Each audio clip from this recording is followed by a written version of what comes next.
Yine ne belan başladınızlar? Ene soğuçula geldi. Hav. Men era beradan kızım yok. Söyle, ne söylep bilin Ene soğuçula size geldi. Otesini gördük, başkasını gördük. Tuxumuna topan gegey. Karsa uçup gürpe düşkenler. Öyüme sığmayın kaldın mı? Ateş saramekan. Ben saçınızı temem. Ben makyaj saklap veremem. Ben gülekleri saklap veremem. Bugün enemle altıda uçuraşma çıkaramız. Trenmen. Ene?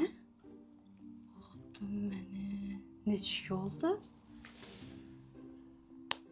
Ateş sarakan. Fermer ekan. Ese toy mu? Yok. Lekin nosıba. İçkiya bolamış. Hal, özü iki kanal öyle sek adam yaşasak. Onu niye elimize sığdıramız indi? Nişatayım ben şunda. Era bar mı ötük geteyim mi? Toxta hemen. Yolu var. Ene, Xorazm Invest Holding'ni Urgen City'deki üyleriyle biteyip duruptu. Xalasanız yaş ailede kredit hep beremiz. Xalasanız naxta basıp koyğan pensiyalarinizə bundan ham arzan hep beremiz. Xalasanız subsidiya ham alıp bilemiz. Yine size şerait. Ofisine barsan birinci növbətdə dokumentlarını koluna tutturады.